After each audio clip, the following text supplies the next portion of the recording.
Olá, bom dia a todos e a todas. Estamos começando mais uma live do IBERC, a última live do IBERC desse ano. Vou só aguardar alguns minutos para que os nossos seguidores possam entrar e a gente iniciar mais uma live do IBERC. Hoje nós iremos receber a doutora Renata Multedo, que vai falar sobre desafios da responsabilidade parental nas redes sociais. Então, em alguns minutos, eu irei chamar a Renata. Ao longo desse ano, como vocês já sabem, nós tivemos esse projeto, pelo IBERC, que foi esse projeto do IBERC Lives, que começou em abril, e hoje a gente encerra a nossa primeira temporada do IBERC Lives com a presença especial da professora Renata Vilela Multedo, que eu já vou convidar para que a gente possa começar. Bem, Estou te ouvindo bem, estou te vendo bem. Primeiro, gostaria de agradecer imensamente a sua presença. É um prazer, especialmente para mim, encerrar essa temporada do IBERC Lives com você. Esse projeto que foi tão especial, que surgiu, na verdade, no meio da pandemia, como uma forma, ainda no início da pandemia, da gente manter um diálogo, um contato com os associados, não deixar esse diálogo morrer. E acabou que foi um projeto que deu certo. E a gente está encerrando hoje com você essa primeira temporada, como a gente está chamando. Então, tenho um carinho muito especial por você, como você sabe. E, de fato, eu fiquei muito feliz quando eu consegui encerrar essa temporada do IBERC Lives com a Renata, num tema que eu gosto bastante. Eu tenho certeza que todo mundo também vai se interessar, que é desafios da responsabilidade parental nas redes sociais. Então, fica aqui desde já o meu agradecimento em nome do IBERC, em nome do nosso presidente, Nelson Rosenwald, que também já está aqui nos assistindo. Tenho certeza que vai ser bem legal, bem especial terminar essa temporada com você, Renata. obrigada, Vitor. Queria também agradecer a você. Você coloriu aí essa pandemia com essas lives. Agradecer ao IBERC, ao nosso instituto. Acho que tem sido muito produtivo. Agradecer ao professor Nelson Rosenwald pelo convite, por toda essa força que ele tem de manter vivo, a responsabilidade civil, o direito civil, com aulas, webinars, com essas lives, enfim, incansável mesmo, com essa generosidade de distribuição de conhecimento que o nosso querido Nelson tem. E dizer que é um tema realmente muito desafiador, um tema muito longo. A gente podia ficar nós dois aqui o dia inteiro conversando, Sem dúvida. né? Mas eu escolhi, assim, 3 pontos, para a gente conversar hoje, que eu acho que são pontos interessantes e são pontos atuais e que eu acho que é importante a gente tratar, principalmente nesse momento de pandemia, e diz respeito aos desafios. Eu acho que hoje a parentalidade encontra junto com as redes sociais. Então, eu pensei aqui em a gente falar um pouquinho do cyberbullying, do sharing e dos influenciadores digitais mirins e da responsabilidade parental frente a esses novos desafios. E para falar disso, Vitor, eu acho que a gente tem que enfrentar aí algumas questões, logo de cara, que são os limites, primeiro, da responsabilidade civil, quais danos são indenizáveis ou não, os limites da intervenção do Estado nessas questões, quando o Estado deve intervir ou não na autoridade parental, já que a autoridade parental, o Estado delegou a autoridade parental aos pais, qual é o limite da autoridade parental, qual é o limite dessa responsabilidade dos pais sobre a divulgação aí da imagem dos filhos, sobre o controle da atuação dos filhos nas redes sociais. Então, eu acho que tem vários pontos para a gente explorar e também como a gente poderia preventivamente pensar em soluções, como a gente poderia pensar em resolver essas questões, como é que o judiciário deveria se posicionar, se existem outras formas de resolução de conflitos que a gente poderia adotar. Então, acho que é um tema muito, muito rico nesse ponto. Não, sem dúvida, é um tema muito rico e a gente está conversando, na verdade, com a especialista do tema. A Renata, ela tem um livro maravilhoso, né, Liberdade de Família. Então, de fato, ninguém melhor do que a Renata para falar sobre os limites da intervenção do Estado nas relações parentais e conjugais. Aqui a gente elegeu falar sobre as relações parentais. Bom, antes de mais nada, Renata, eu vou, né, te apresentar para todos os nossos seguidores, quem está nos assistindo agora. E também tem uma pergunta que vai fugir um pouquinho, né, do tema, uma pergunta pessoal que a gente sempre está fazendo aqui ao longo dessas lives. A Renata é mestre e doutora em Direito Civil pela UERJ. Eu tive o prazer de fazer algumas disciplinas com a Renata ao longo de alguns anos. É professora do IBMEC, advogada atuante, mãe da Letícia e da Luana. Eu tenho que falar isso porque eu sou um grande amigo, um grande admirador das filhas da Renata, especialmente da Letícia, com quem eu pude conviver um pouco mais de tempo. E aí, Renata, eu vejo que você é uma advogada muito atuante em direito de família, né? Em direito civil como um todo. A Renata escreve sobre responsabilidade civil, qualquer tema, professora de parte geral, mas tem uma especial predileção por família. E eu queria saber como que você chegou até o direito de família? Assim, foi o direito de família que te escolheu ou você que escolheu o direito de família? Como que foi esse encontro com essa área? Acho que o encontro com essa área se deu na Defensoria Pública. Acho que ali foi o momento em que eu, como estagiária, eu me despertei assim para essa resolução de conflitos mais complexos e eu via que as formas que, na verdade, a gente tinha uma oportunidade de explorar isso mais profundamente e não de uma forma tão rasa como na defensoria. A gente tem defensores maravilhosos, mas a gente tem a limitação do tempo. E eu ficava pensando que o judiciário não tinha essa capacidade de dar conta das questões familiares e que a gente tinha que pensar novas formas de atuar. Eu acabei também estudando bastante sucessões por conta disso. Hoje em dia é uma área que eu atuo muito, empresas familiares também, porque os conflitos familiares eles se espalham, né, por outras áreas do direito. Eu também eu tenho um MBA em administração, então eu fiz várias reestruturações em empresas familiares e os conflitos familiares sempre foi algo que me despertou, né, uma curiosidade e acho que é muito relevante, né? Você tratar de conflitos familiares, não só no âmbito do divórcio, mas no âmbito empresarial, no âmbito de um inventário.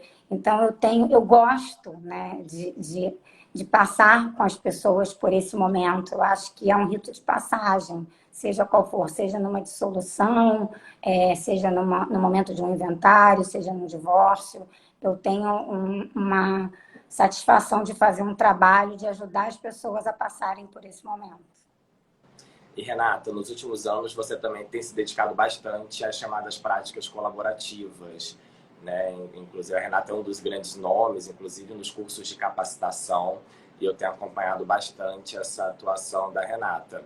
As práticas colaborativas, só para a gente, né, pincelar rapidamente para quem está nos seguindo, também pode ser importante para esses desafios parentais nas redes sociais? Bastante. É interessante porque elas foram difundidas nos Estados Unidos, né? Então, as práticas colaborativas, né, é um método, né, extrajudicial e multi-interdisciplinar de resolução de conflitos. E até nesse caso das redes sociais, tanto as práticas como a mediação, na verdade, para você ser um advogado colaborativo nos Estados Unidos e no Canadá, você tem que ter uma formação mínima em mediação. Eu fiz também um curso de mediação, sou formada em mediação aqui no Brasil pelo Mediare, fiz outros cursos fora, mas o interessante das práticas, e até ouvindo outro dia a Stacey Steinberg, que é uma pessoa muito especializada em parenting, né, ela falando que nos Estados Unidos, por exemplo, ao contrário da Europa, ao contrário do Brasil, onde o judiciário tem uma intervenção mínima, porque a liberdade de expressão é muito grande, então jamais, por exemplo, uma divergência de pais divorciados não iriam a um juiz dizendo, olha, não gostaria que você postasse determinada foto. O juiz ia falar, não tem nada a ver com isso, eu jamais vou proibir um pai de... É muito importante os acordos parentais, os planos parentais, e por isso que os divórcios se dão muito pela área, né, pelo meio do divórcio colaborativo, por uma mediação, porque ali é muito importante, porque havendo esse acordo, aí sim, se um pai descumprir esse acordo, o judiciário, você pode recorrer ao judiciário por esse descumprimento. Mas um mero desacordo ali, num divórcio, o Estado ia dizer, não é meu papel limitar ou restringir a sua postagem como pai. Então, só por essa mentalidade já faz com que as pessoas assumam esse protagonismo na resolução de conflitos, né? Obviamente com a ajuda de profissionais, advogados, psicólogos, profissionais da área de finanças, sejam bem assessorados. Eu acho que em muitos filmes americanos a gente vê, né, as resoluções se dando em escritórios de advocacia, e a gente vê muito mais tribunais como questões criminais. Diferentemente no Brasil e nos países europeus, onde é comum, eu vou falar mais à frente, contando inclusive casos concretos de tribunais, né, de decisões francesas, italianas,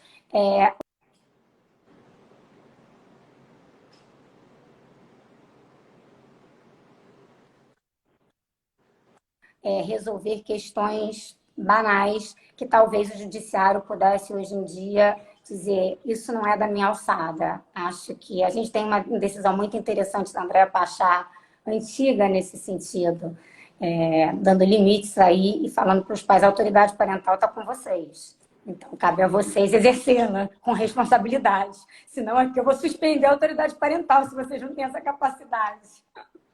Eu me recordo muito claramente, Renata, quando a gente já tinha essa angústia lá uns 8, 6 anos atrás, que teve uma decisão bem interessante numa comarca da região serrana aqui do Rio, em que a juíza simplesmente falou, olha, se você prefere café ou chá, se você torce pelo Flamengo ou pelo Fluminense, foi uma decisão até que a gente analisou na época que estávamos fazendo um trabalho, né? Não interessa o poder judiciário, né? E era exatamente sobre a escolha de escola do filho, né? Se os pais não conseguem nem chegar num consenso sobre aonde o filho vai estudar, de fato, fica difícil manter essa autoridade parental. Bom, Renata, para a gente agora focar um pouquinho e voltar ao tema, mas eu tinha que te fazer essas duas perguntas, acho que realmente era necessário para quem está nos vendo agora. Quais são as peculiaridades dos danos nas redes sociais, ou seja, nesse mundo digitalizado? Os danos que são sofridos, sobretudo por crianças e adolescentes, nas redes sociais, eles têm algumas características, algumas peculiaridades? Ou, na verdade, a gente está tratando de um conceito, né, que comunga também com dano a outros grupos, vulneráveis ou não, e também com o mesmo conceito de dano que pode ser sofrido em outros locais que não nas redes sociais?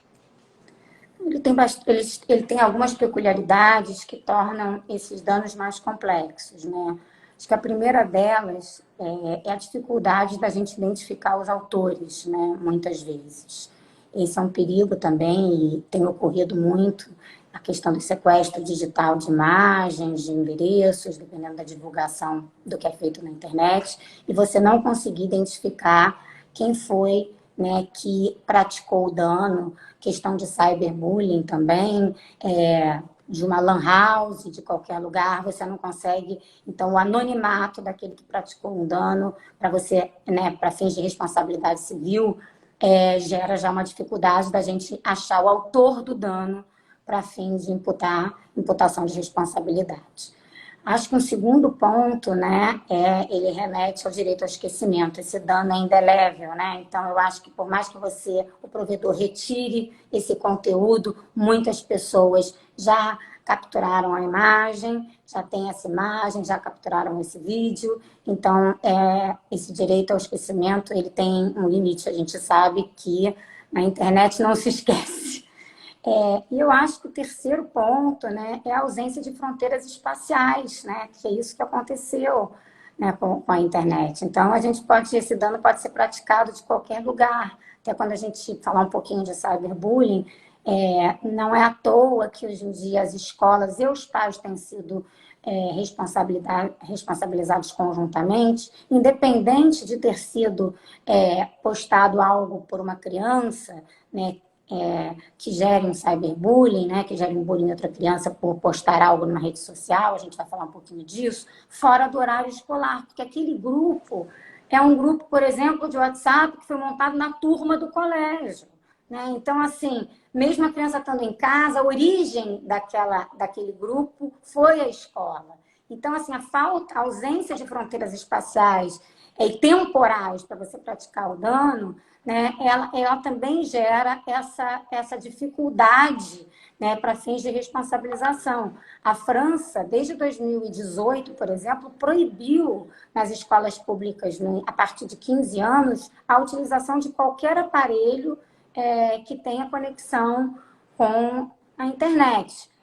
Me pergunto também a todos vocês se essa é uma medida que seria a medida adequada, a proibição, né, e não a educação, porque fica fácil para o colégio. Bom, aqui não tem nada a ver com isso, porque aqui está proibido. Está proibido, mas o grupo pode se formar dali. Será que isso isenta o colégio de uma responsabilidade? O Brasil já tomou aqui, quando a gente for analisar aqui, pensar nas duas leis, que a gente já tem duas leis tratando do assunto, né, já tomou um rumo um pouco diferente, um rumo mais para fins educativos, gerando uma responsabilidade da escola de criar programas, né, de educação e de conscientização a fim de evitar o cyberbullying. Renata, antes de a gente entrar especificamente no cyberbullying, o direito de família cada vez mais vem tendo como rumo, né, uma diretriz importante a questão da liberdade. Mas há que se fazer uma distinção entre as relações parentais e as relações conjugais. Você mesma é uma grande defensora, né, de maior espaço de liberdade nas relações familiares.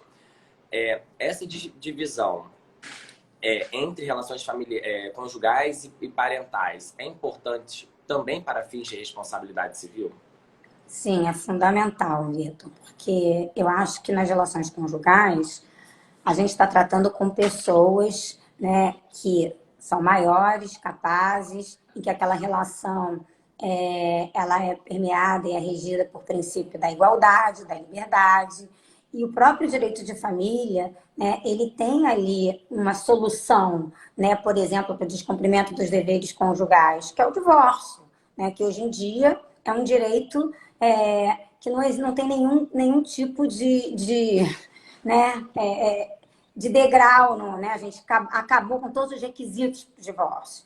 Enquanto as relações parentais, a gente tem realmente uma parte vulnerável, né? E além de ser regido pela solidariedade, que também influencia, claro, sobremaneira nas relações conjugais, ela é regida também pelo princípio do melhor interesse do filho, pelo princípio da parentalidade responsável. Então, a gente está lidando com uma parte vulnerável, né, sem dúvida, em que a gente tem não só os pais, mas o próprio Estado, como prevê a Constituição, tem o dever de proteger. Então, eu acho que isso pode gerar, nas relações parentais, uma responsabilidade maior e até ações de responsabilidade civil de filhos em relação aos próprios pais. A questão, na verdade, do bullying, né, Renata, não é uma questão tão nova assim. Na verdade, talvez a gente somente tenha colocado novas lentes nas últimas décadas sobre os prejuízos e os malefícios que o bullying tem, sobretudo na formação de crianças e adolescentes, e que acaba levando talvez traumas aí, ou levando esses malefícios, inclusive para a vida adulta. Com a internet, com as redes sociais, isso tem se potencializado, porque isso escapa de uma sala de aula, de uma escola, e passa, na verdade, a ter uma dimensão muito maior. Existem meios ou mecanismos para tentar combater o cyberbullying? Ou seja, o cyberbullying é possível você ter mecanismos jurídicos para tentar evitar? Ou, na verdade, o cyberbullying é algo que a gente somente pode pontualmente evitar?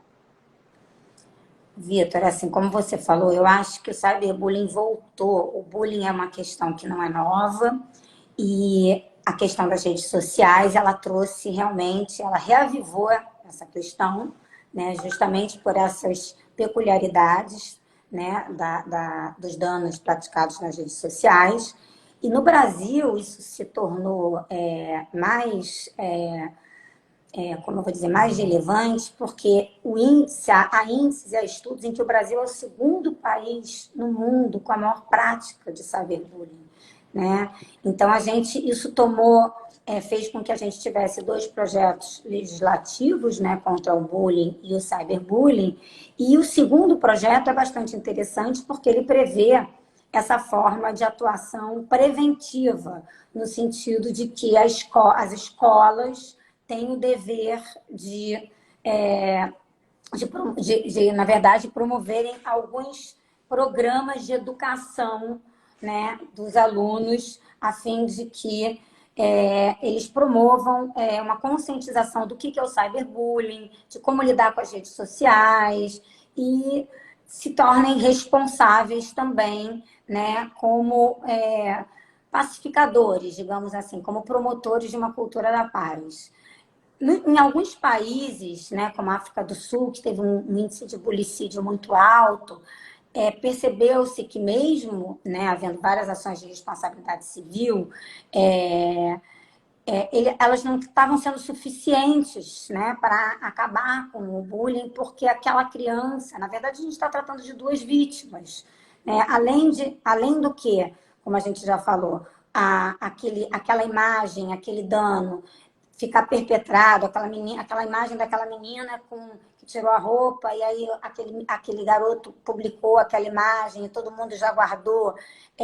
Aquilo havia uma indenização, mas aquele mal-estar no colégio, então não adiantava expulsar o menino, ele ia continuar praticando aquilo, aquela menina saía do colégio, né? Isso não era suficiente. Então, como fazer?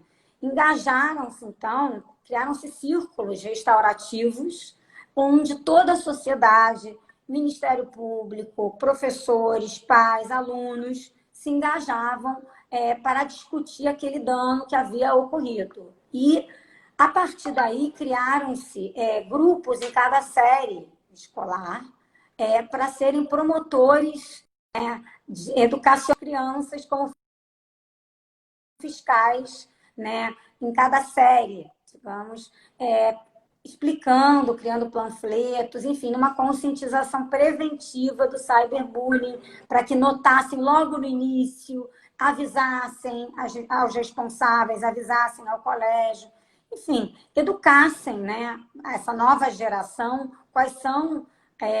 qual é o perigo, quais são os danos, o que pode acontecer com essa postagem. Então, eu acho que, claro que eu acho que a responsabilidade civil é necessária. No Brasil é um pouco mais complicado, nos Estados Unidos ela tem sido mais efetiva, a gente sabe, a gente tem os punitive damages, eles atuam de uma forma totalmente diferente do que aqui no Brasil. A gente aqui no Brasil, esse caráter preventivo ou dissuasório ou punitivo, ele não tem funcionado, né, da forma que teria que ser uma legislação, e os juízes não separam as verbas, a gente tem uma série de questões.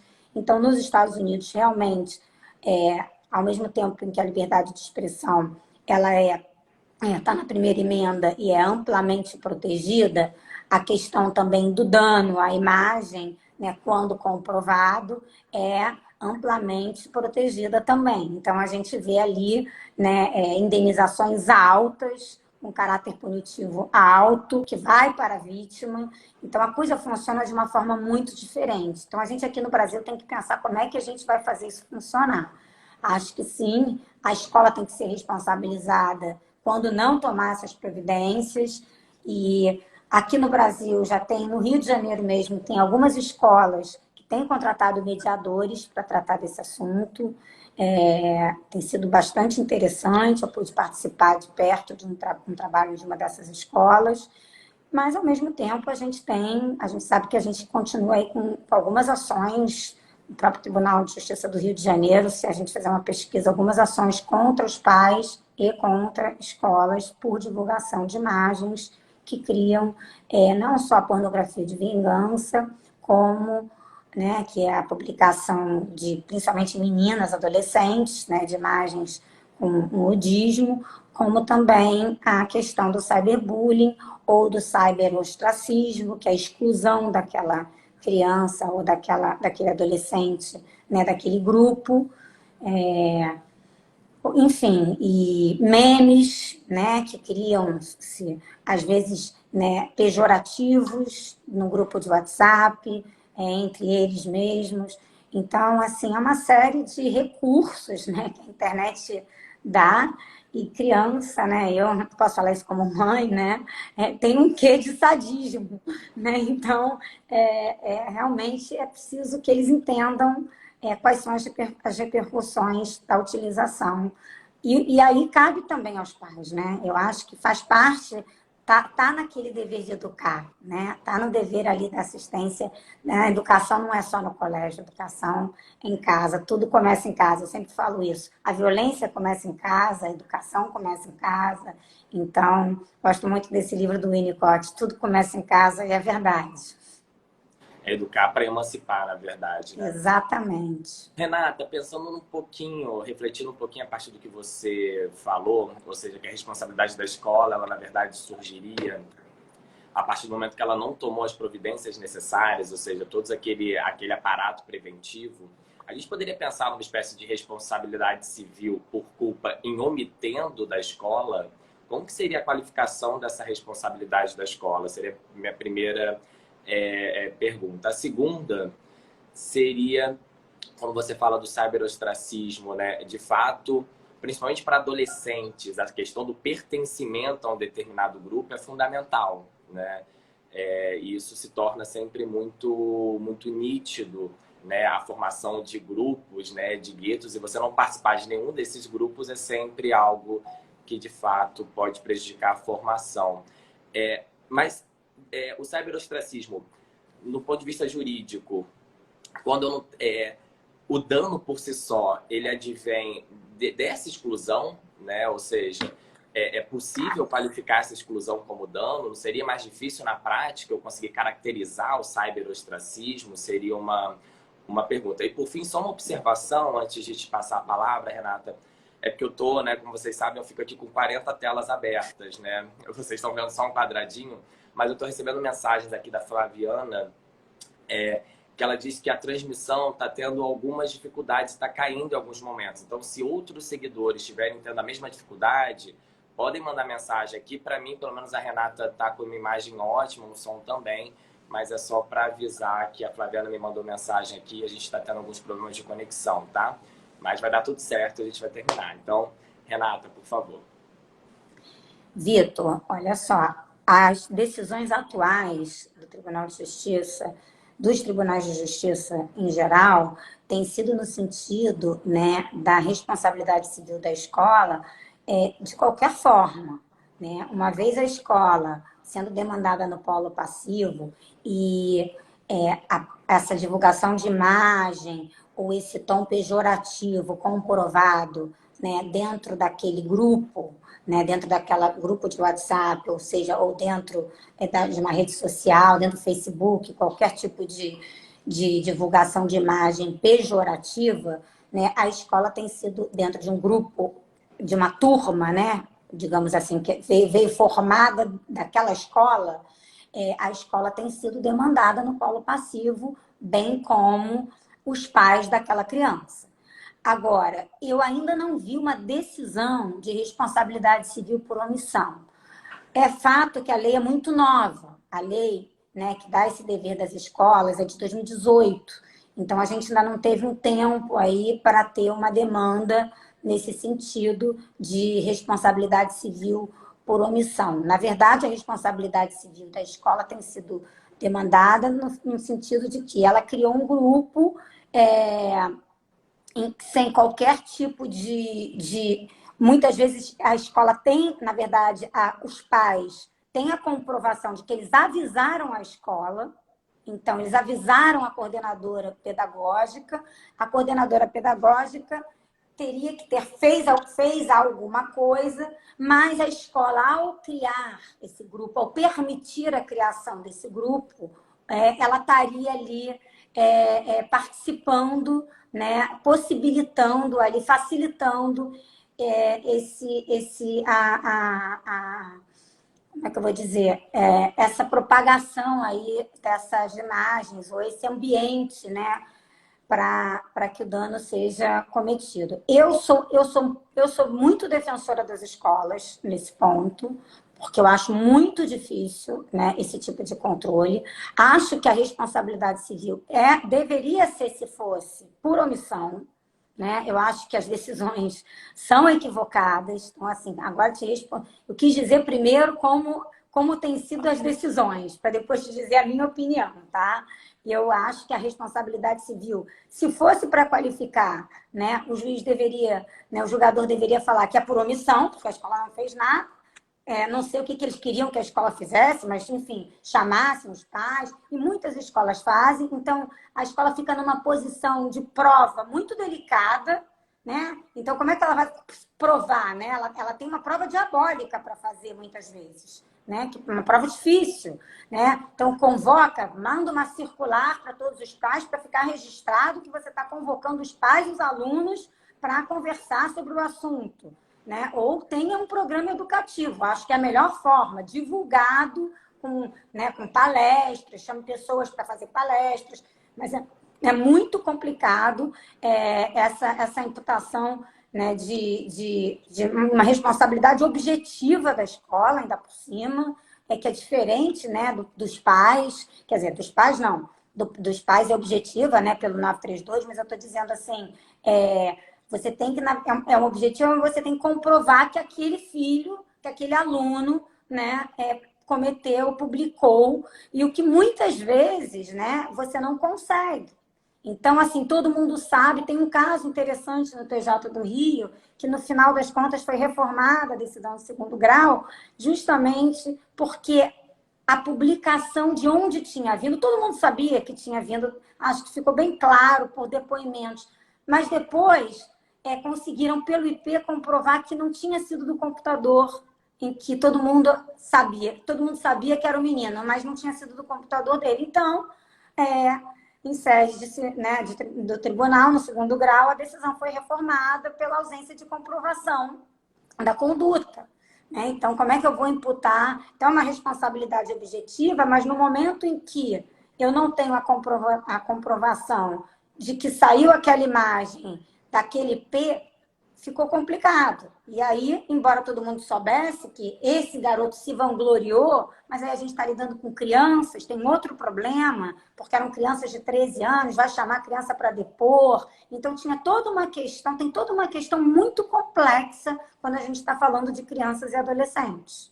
Né? Principalmente crianças, porque hoje tem esse tipo de dano praticado às vezes por crianças de 9 anos, 10 anos, né? Não são crianças, não são só adolescentes, né? São crianças pequenas, são crianças de 9, 10, 11 anos, que pela lei brasileira, né, ainda nem teriam, assim, tem um outro tipo de oitiva, e nesse tipo de processo ainda não se leva a criança para fazer um depoimento diferente dos processos de família, né, onde a gente está ali disputando uma guarda, onde já se ouve até menores de 12 anos ou que sofreram abuso. Nesse tipo de processo civil, né, que é no âmbito de vara civil, o juiz nem chama de jeito nenhum uma criança de 9 anos para prestar depoimento, para ser testemunha, etc.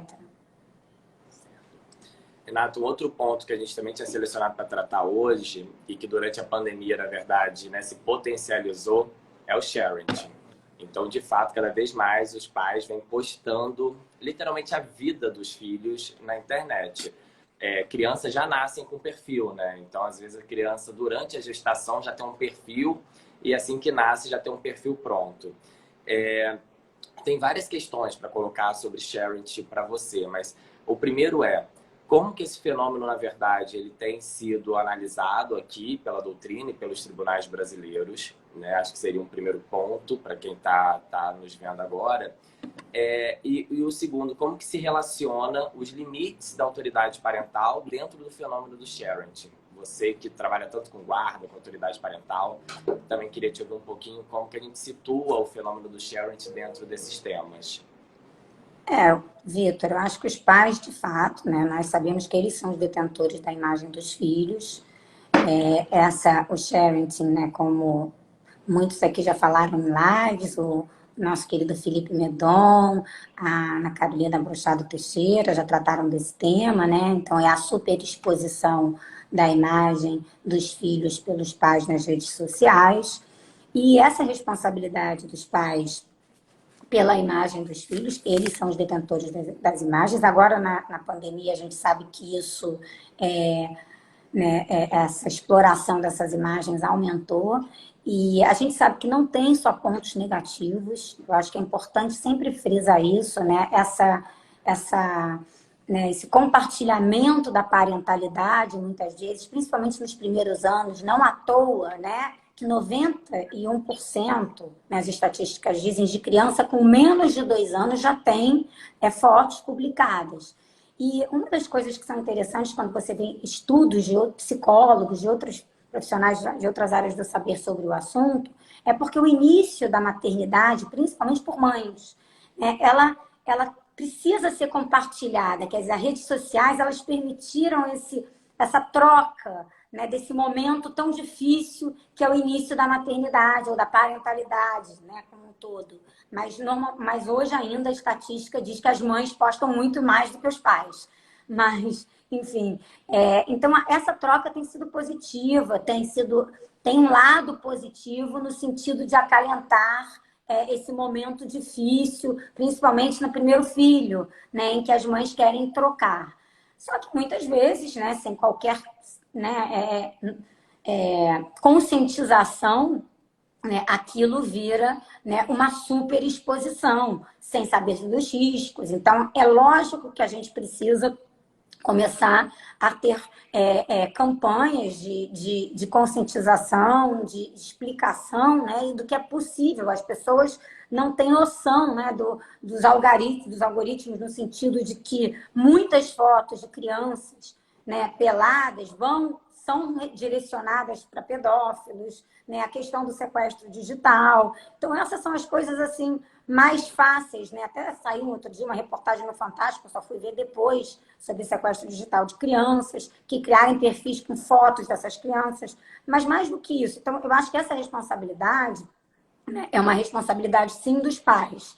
Mas e esses primeiros danos, né, de sequestro digital e em relação a fotos de filhos são danos muito fáceis da gente detectar.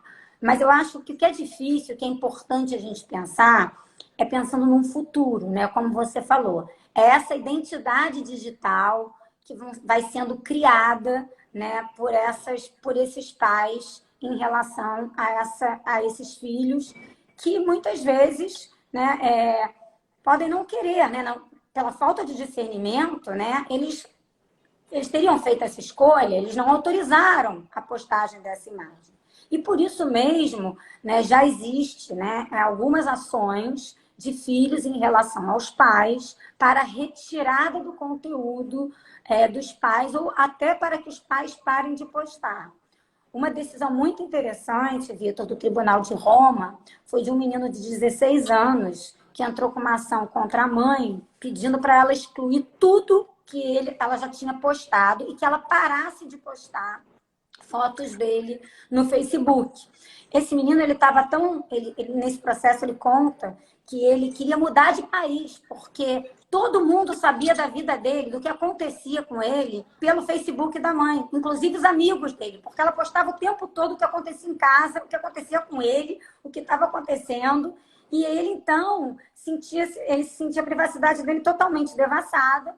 O Tribunal de Roma determinou que essa mãe retirasse essas fotos do Facebook e parasse de postar, sob pena de multa. Ela continuou para ele, né? Ela continuou postando, essa multa foi aumentando, ele recebeu essa multa, até que então ela realmente parou de postar, e esse menino disse que ele queria ir embora para os Estados Unidos. Ele realmente teve um dano em relação à identidade, ou ela falou que ela postava quando ele ficava doente, então todo mundo sabia que ele estava doente, postava várias coisas em relação, como se ele fosse uma pessoa fraca. Ele falava, e ele escreveu no processo, como é que eu vou arranjar um emprego com essa imagem que a minha mãe criou de mim? E um outro ponto interessante também, em que eu discuti isso muito outro dia com uma advogada canadense, é que as universidades hoje, e uma coisa que é muito importante nos Estados Unidos e no Canadá para o currículo de universitários no futuro, é a questão do trabalho comunitário, né? Ter no currículo um trabalho comunitário. E hoje, esses trabalhos comunitários, antes de admitir esse adolescente ou não, o que eles fazem? Eles olham como esse adolescente se comporta, né, nas redes sociais. qual é o histórico deles nessas redes sociais, né? Dele, às vezes da família. Então, você tem ali uma identidade criada que não foi você que criou. Então, esse futuro, como é que vai ser em 2030? Porque essa vai ser a primeira geração. Né? A gente não sabe. Então, assim, e outra coisa, um outro ponto importante. Tem uma ação interessante também no Canadá, em que uma menina que ficou anoréxica, ela diz que ela ficou anoréxica porque a mãe só postava fotos dela na infância gorda. Então, ela ficava vendo aquelas fotos dela gorda, gorda, gorda, gorda, gorda. Então, aquilo criou para ela uma autoestima baixíssima e ela, então, teve problemas de transtornos alimentares na adolescência que ela imputa à mãe. E entrou com uma ação contra a mãe por essa superexposição de fotos dela gorda quando ela era pequena. Então, são muitas questões, né, que a gente não sabe ainda. Acho que a gente não tem uma definição de como vai ser essa geração no futuro. Esses pais precisam ser conscientizados, eles vão ser responsabilizados. Eu acho que existe, eu acho que é um dano indenizável. Pode ser, claro que é o caso concreto, a gente não sabe qual é o número. O que é superexposição? Né? Tudo isso ainda é muito difícil de mensurar, né? Porque depende, não é o número de fotos, depende da foto, né? Depende se essa foto pode ser uma foto pejorativa ou não, se essa foto é íntima ou não, se essa foto... Com certeza, eu acho que a partir de 12 anos, a partir do discernimento, não digo nem idade, porque eu não gosto dessa questão da idade, mas a partir que a criança tem um certo discernimento, os pais têm que ter o consentimento dessa criança. Né? Eu sou, como você sabe, uma defensora da autodeterminação da criança e do adolescente. Então, você não pode divulgar essa imagem. Eu, com as minhas filhas, eu me lembro que no início, e isso foi uma coisa que eu logo me atentei. Mãe, você não vai... Não, isso não pode postar. Isso, ó, minhas filhas, você sabe, tem 27 e 22 anos. E isso foi lá atrás. Né? Elas deviam ter 12 anos, quando elas começou essa história. E realmente eu comecei a ter o maior cuidado. Talvez meninas, então, né, que tem muito essa coisa da vaidade, são mais ligadas nisso, né, tenham a gente tem que ter esse cuidado. Acho que a gente tem que ter esse cuidado em geral, mas, assim, é impressionante como a gente tem meninas, nesse caso o Tribunal de Roma foi um menino, mas a maioria das ações também, em face dos pais, ou por se sentir fotos pejorativas, ou com problemas psicológicos, ou de cyberbullying praticado pelos pais. Tem uma ação também contra os pais nos Estados Unidos, que até nesse último congresso que eu fui de advocacia colaborativa que teve esse ano, que era para ser em Toronto, eu estava conversando com uma advogada e ela estava falando de uma ação em que uma menina entrou contra os pais porque os pais foram omissos pelo cyberbullying que ela sofreu.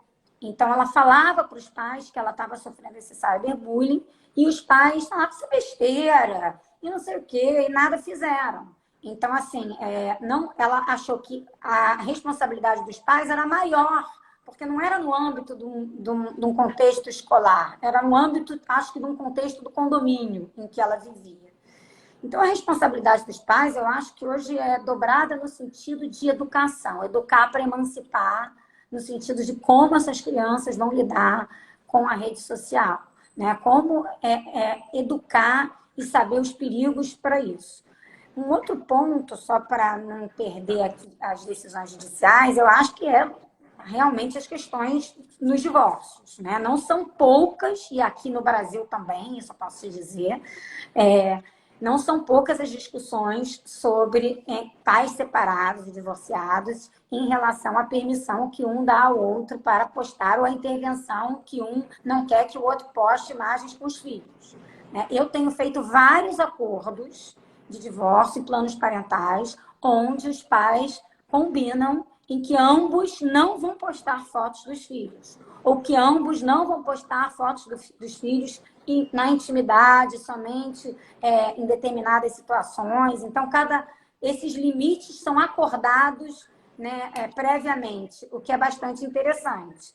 Agora, a gente tem o parágrafo único do 1631, existem já ações, né, recorrendo ao judiciário, por conta justamente de querer que um pai, ele está postando foto, a mãe está postando foto excessivamente do filho, isso pode causar dano, está expondo meu filho pode ser sequestrado, ela posta até onde ela mora, o colégio que ela estuda, o dinheiro, o nome, enfim, o nome da professora. e aí entra com 1631, parágrafo único. E é engraçado porque tem até uma entrevista, né, um webinar que Felipe Medon fez com a Stacey, e ela ri quando ele conta isso para ela, dizendo, imagina que nos Estados Unidos, até falei isso agora no início, se um pai vai entrar dizendo que o outro não pode postar foto, a gente vai falar, já são problema de vocês, isso não é um problema meu, né? Agora, na Europa, a gente tem decisão na França, Tribunal de Versalhes, temos decisões recentes, que eu estou falando, mas vários tribunais, França, Itália, Portugal, todas limitando aquele outro pai ou proibindo o outro pai ou mãe, eu estou falando aqui pai genericamente, de postar as fotos sem autorização do outro genitor. Então, imagina, nós, para postarmos fotos, temos que decidir conjuntamente. Então, eu vou ter que ficar o tempo todo com o meu ex-marido decidindo qual foto nós vamos postar. Posso postar essa? Ele aprova. Aí eu posto. Então, as decisões são nesse sentido hoje. França, Itália, Portugal. E aqui no Brasil, eu tenho feito acordos. Eu já fui para o tribunal para fazer um acordo, para uma ação judicial em relação a isso.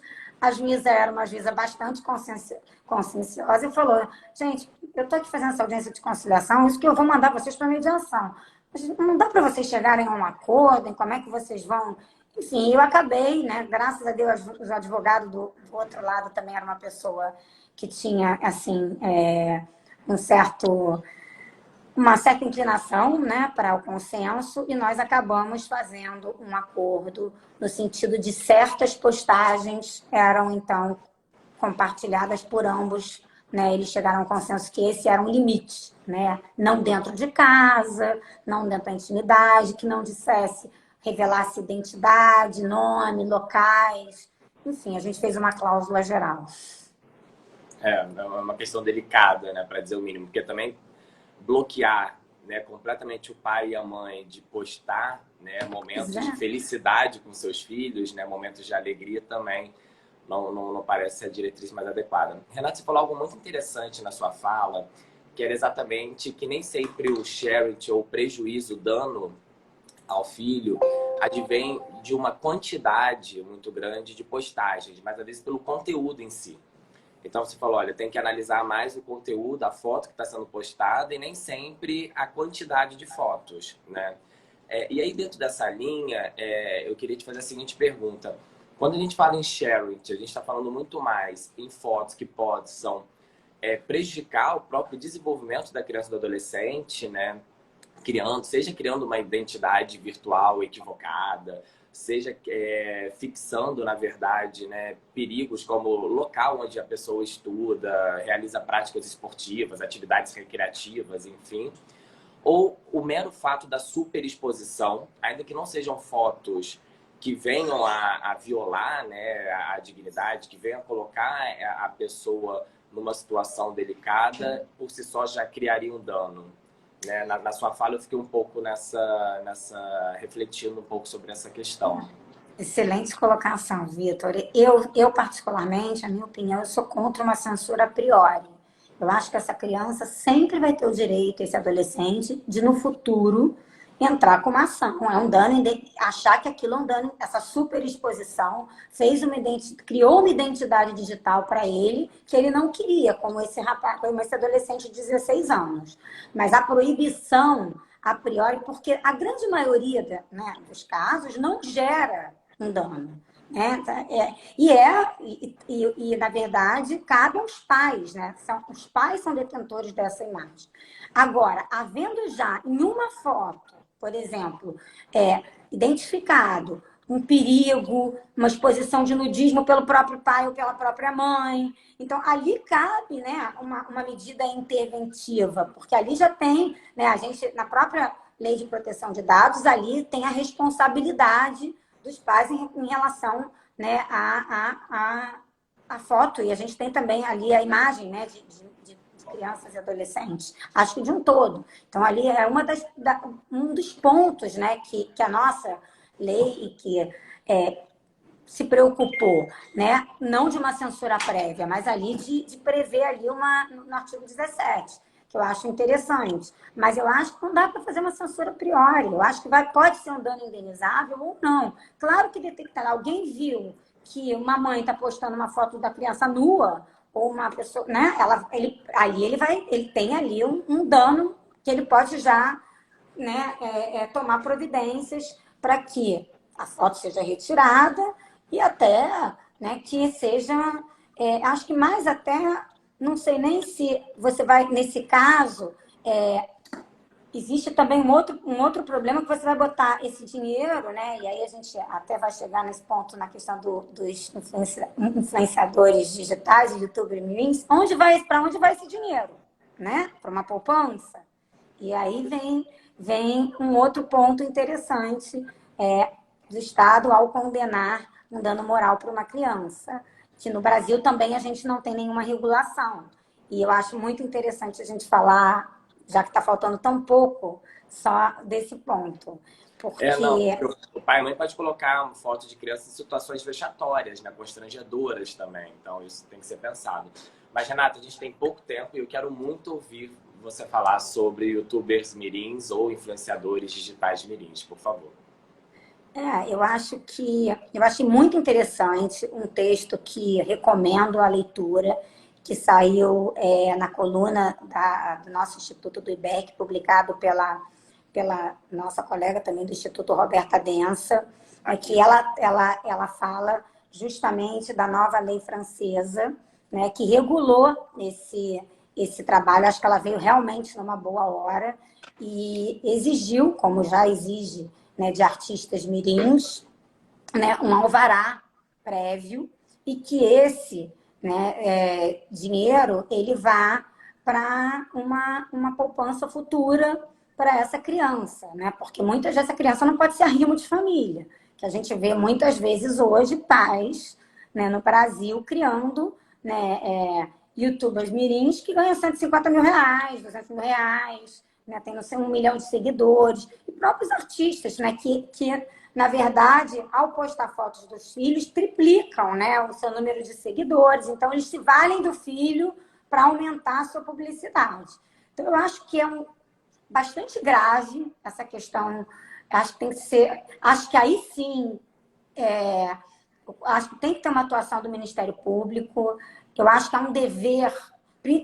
Quando tem fins lucrativos, eu acho que muda um pouco de figura, sabe, Vitor? Eu acho que ali a gente tem que começar a pensar, né? Porque há um perigo, e é dever do Estado proteger os filhos, né, em situações patológicas dos próprios pais. Acho que, como você sabe, eu sou super pró-liberdade, pró-autonomia. Acho que o Estado deve ter uma intervenção mínima, salvo em situações patológicas, mas acho que você pegar uma criança de 3, 4 anos, botar ela para rebolar na internet e ter 20, não sei quantos milhões de seguidores, você não sabe nem se a criança gostaria de fazer aquilo. Ela pode ter esse talento, né? Pode, no futuro, achar que não tem dano nenhum e virar um arrimo de família. Tô dando aqui um exemplo radical mesmo, para chocar, mas que pode acontecer hoje. Eu acho que tem que ter uma fiscalização. Para onde vai esse dinheiro? Ainda que não é jamais proibir, né? Eu acho que se é uma dancinha linda, essa criança super, né, tem um talento maravilhoso, que ótimo. Então, vamos incentivar esse talento, né, contanto que não seja pejorativo, contanto que não tenha exposição de nudismo, que seja compatível com a idade, né? Não existe censura prévia, existe uma regulação. Acho que é isso, a gente tem que pensar o seguinte, é uma artista. Então, se é uma artista, mirim, que a gente pense como é. Como é que acontece com os artistas mirins? Para onde vai esse dinheiro? Né? Como é que está sendo a exploração dessa atividade? Na verdade, pensar de uma forma consciente, uma proteção consciente e não com fins de proibir, né? Mas com fins de regular e pensar nas situações de uma forma consciente. Cada caso é um caso, mas acho que é o futuro, né? Os artistas vão ser, né, os filmes. Agora, na pandemia, a gente viu quantos filmes digitais, Netflix. Então, é isso, vai aparecer um monte de youtubers, influenciadores digitais. E, na verdade, a gente tem que pensar como é que a gente vai lidar com isso, uma vez que quem são os detentores de imagem deles são os próprios pais. Você acha que seria bem-vindo uma legislação como a francesa no Brasil? Acho que a gente pode pensar. Eu acho que é a hora da gente pensar sobre isso. porque a gente está falando de trabalho de crianças menores, muitas de 12 anos de idade. Então, acho que a gente tem que pensar, não acho que a gente tem que proibir. Acho que a gente tem que incentivar talentos, sem dúvida. Mas a gente precisa pensar como é que isso vai ser regulado minimamente, né? E explorado. E para onde vai esse dinheiro? Né? Como é que isso vai ser feito? Penso nesse sentido. Existem alguns influenciadores, só para fechar aqui, Renata, existem alguns influenciadores digitais, mirins, que na verdade eles exercem essa função de maneira indireta, ou seja, eles não têm uma conta, um perfil, mas eles impulsionam a conta dos seus pais. Temos alguns casos aqui no Brasil. Essa proteção e essas restrições também valeriam para esses casos em que eles não atuam como influenciadores digitais diretamente, mas eles acabam sendo utilizados de forma indireta para os rendimentos dos seus pais famosos, celebridades, artistas, enfim. Eu acho muito difícil a gente conseguir contabilizar isso, Vitor. Eu acho que isso vai ser o bom, né? Eu acho que, eu não gosto dessa palavra, mas vai ser o caso com... Eu ia falar bom senso, por isso que eu voltei atrás, porque bom senso é uma coisa que todo mundo acha e ninguém tem, né? Todo mundo acha que tem e ninguém tem, como dizem Voltaire, mas, enfim, é muito difícil. Mas eu acho que é o caso concreto, né? Se houver essa superexposição, se essas fotos colocarem essa criança em risco, se tiver uma conotação muito, né, de você estar ali usando aquela criança, eu acho que pode até haver uma denúncia, né? Ainda mais do próprio Ministério Público, mas eu acho que tem que ser uma coisa patológica, porque a responsabilidade é do pai. E eu acho sempre que essa criança pode, no futuro, ela tem o direito de ação em face dos pais. Então, ela pode, no futuro, ela tem no futuro esse direito de resgatar. Claro que ainda é leve, claro que o dano está ali, mas acho que é melhor do que a gente ter uma censura prévia. Ótimo. Renata, muito obrigado. Adorei fazer essa live com você. A gente ficaria conversando sobre esse tema mais algumas horas, né? Um tema que desde sempre a gente gosta de falar, guarda, autoridade parental, limites da intervenção estatal nas relações familiares. Então, foi um prazer. Fique com o meu carinho, com o meu abraço virtual, distante nesse momento. Estou morrendo de saudade de você, da Letícia. Manda meu beijo para a Letícia, por favor. Enfim, espero vê-la em breve nos eventos, né? E em outras atividades também. Muita saudade. Quero dar um beijo para você especial. E um beijo aí para todos os nossos amigos, para o Nelson e para todos que estão nos assistindo, nossos amigos e companheiros aí do Instituto. E... enfim, é sempre um prazer estar aqui. Eu gosto muito do nosso instituto. Vitor, você sabe que vai ser muito especial na minha vida. E foi muito bom, muito bom. Pelo menos a gente matou um pouquinho a saudade, virtualmente. Tá bom? É verdade, é verdade. Pelo menos matou um pouco a saudade. Obrigado de coração. Até muito breve. Bom, agora eu quero agradecer a todos os seguidores, todos os associados IBERC que nos acompanharam desde abril, né, nessa iniciativa. Especialmente capitaneada e liderada pelo professor Nelson Rosenwald. Tive a ajuda da Rafaela Nogaroli. E dizer para todo mundo que hoje a gente encerra a primeira temporada. A gente está quase como se fosse um programa de TV, Renata. E a gente volta em março do ano que vem, no dia 3 de março. A gente retoma a nossa segunda temporada do IBERC Lives, né, com novos convidados, novos temas. A responsabilidade civil é extremamente dinâmica, né? Os temas, cada ano, são novos desafios. E a gente espera que seja um ano mais ameno, né? Com saúde para todos, né? Com o fim dessa pandemia, ou pelo menos o controle maior dessa pandemia. E é isso. Contamos com todos vocês no ano que vem, a partir de 3 de março, no mesmo dia, às quartas-feiras, às 9 horas. Obrigado a todo mundo que nos acompanhou ao longo de todas essas lives, especialmente na live de hoje, que foi uma live muito especial. Tenham todos um ótimo dia, bom Natal, um próspero ano novo, aproveitem o fim de ano, descansem e curtam com a família, com o distanciamento necessário e com todos os protocolos de segurança. É isso, Renata. Um beijo. Eu falo com você antes do Natal, antes do ano novo. Se cuida e até breve. Tchau, gente. Feliz Natal e bom ano novo. Tchau, tchau. Até mais. Tchau.